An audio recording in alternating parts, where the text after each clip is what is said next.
Bom dia, galerinha do 8º ano, professora Mariana de Ciências, e hoje nós vamos aí dar continuidade ao assunto que nós estávamos na semana passada.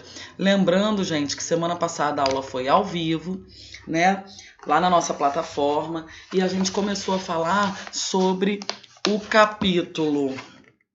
Deixa eu ver aqui o número do capítulo direitinho para vocês.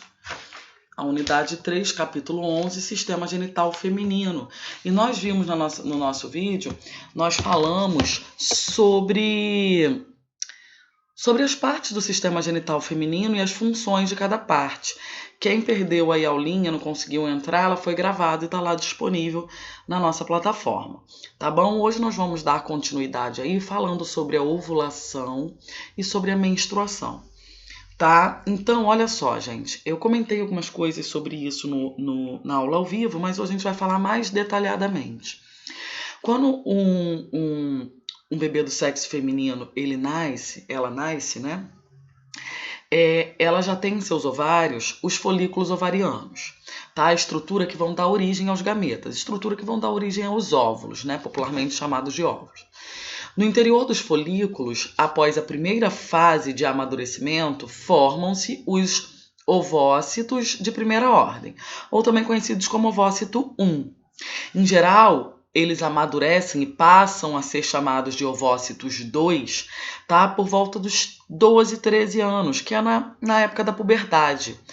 E isso só acontece, essa segunda maturação, né, desses ovócitos, eles só viram ovócitos 2, que são ovócitos prontos aí para poder serem fecundados. Eles só viram ovócitos 2 porque a gente tem uma glândulazinha chamada de hipófise, que fica aqui na área da cabeça, que vai mandar o hormônio FSH, também conhecido como hormônio folículo estimulante, para poder fazer esse desenvolvimento aí desse folículo ovariano, né? Desenvolver esses ovócitos. O ovócito 2, gente, ele é uma estrutura esférica em forma de bolinha, com cerca de 0,1 milímetros. Ele é grande, tá? Perto das outras células. Ele vai conter... tem componentes celulares responsáveis pelo desenvolvimento inicial do embrião, tá? Após a maturação do ovócito 2, ocorre a ruptura do folículo ovariano, liberando o gameta feminino nas tubas uterinas. O processo de liberação desse ovócito maduro para fora do folículo ovariano recebe o nome de ovulação, tá? E é estimulada pelo hormônio luteinizante, também conhecido como LH. Aí aqui tá mostrando, ó, no nosso slide, os dois hormônios, né? O FSH, que é o hormônio folículo estimulante, ele vai estimular o folículo ovariano, né, amadurecendo esse ovócito 2 para ele ser liberado. E o hormônio LH, ele também atua aí na ovulação, tá? Lembrando que tanto o LH quanto o FSH são hormônios que são produzidos na hipófise, que é uma glândulazinha mestra, ela é chamada de glândula mestra, que fica na área da cabeça, tá? Após esse processo, o folículo ovariano residual passa a ser chamado de corpo lúteo e tem a função de secretar hormônios sexuais para a maturação do endométrio. Lembrando que endométrio é a parte interna do útero, né? Que é onde, se possível, aonde se tiver uma fecundação, o feto vai nidar, vai se fixar ali. O feto não, o óvulo, né? Fecundado, o zigoto. Ele vai se fixar ali e vai começar a desenvolver. Então, olha só, o folículo ovariano residual passa a ser chamado de corpo lúteo, que nem está mostrando aqui na imagem, ó. Passa a ser chamado de corpo lúteo e tem a função de secretar hormônios sexuais para a maturação do endométrio para uma possível fecundação, né? Aí, o nosso livro, ele apresenta uma tabelinha aqui que está assim, ó, na página 7, tá? Funções dos hormônios relacionados ao sistema genital feminino. Aí eu tenho aqui hormônios ovarianos, que são produzidos no ovário, né? Eu tenho o estrogênio e a progesterona. O estrogênio, ele vai ter função de estimular o desenvolvimento dos caracteres sexuais secundários, que é quando a menina entra na puberdade, que ela vai adquirir as características de mulher, né? Vai ter o alargamento dos quadris, ela vai ter pelos nas axilas, na área genital, né? Crescimento das mamas e a menstruação, né? Então, o estrogênio ele vai fazer todas essas características secundárias femininas. Ele também tem a função de induzir o amadurecimento dos órgãos genitais, né? E também atuar no espessamento do endométrio. Lembrando que o endométrio é aquela caminha que fica ali prontinha para o bebê, se uma possível fecundação acontecer, desenvolver um feto, um embrião, um feto, um bebê, né? Já o progesterona, ele só tem a função de manter o espessamento do endométrio. Ele mantém aquele espessamento, ele mantém a caminha. Agora, os hormônios hipofisários, que são os produzidos pela hipófise, a glândulazinha no cérebro, na cabeça, perdão. Eu tenho o FSH, que é o hormônio folículo estimulante, e eu tenho o LH, que é o hormônio luteinizante. Função do FSH: promover a proliferação das células foliculares ovarianas e estimular a secreção do estrogênio. Então, ele também estimula a secreção do estrogênio. Já a função do LH é só promover a ovulação, tá? Ele só promove a ovulação. E lembrando que os resíduos que ficam depois, né, da ovulação, o que fica no ovário, ele passa a ser chamado de corpo lúteo. Só para lembrar, gente, em torno dos 50 anos, mais ou menos, depende, né, da mulher, o ciclo menstrual é interrompido e a ovulação deixa de ocorrer. Depois decai a produção dos hormônios femininos, tá? Pois vai decair a produção dos hormônios femininos. E esse fenômeno, ele é chamado de menopausa. Só para comentar com vocês, a primeira menstruação da mulher, ela é chamada de menarca, perdão. Já a última menstruação de uma mulher, quando ela cessa a menstruação, é chamado de menopausa. Agora vamos falar um pouquinho sobre o ciclo menstrual, tá? Aí olha só, gente, sobre o ciclo menstrual que vai estar na nossa página 8, tá? A gente vai ver menstruação. Se houver uma fecundação, uma possível fecundação, lembrando que fecundação é o encontro do espermatozoide com o óvulo, né?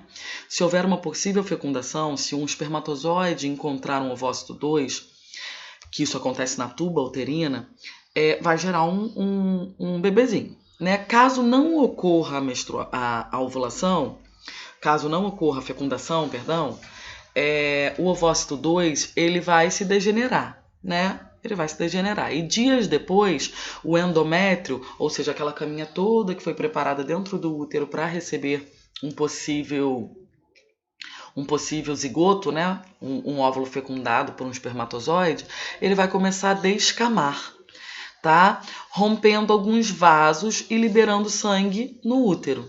Com a descamação, a hipófise libera o FSH, o hormônio, tá? Que atua nos ovários e estimula o amadurecimento do folículo ovariano.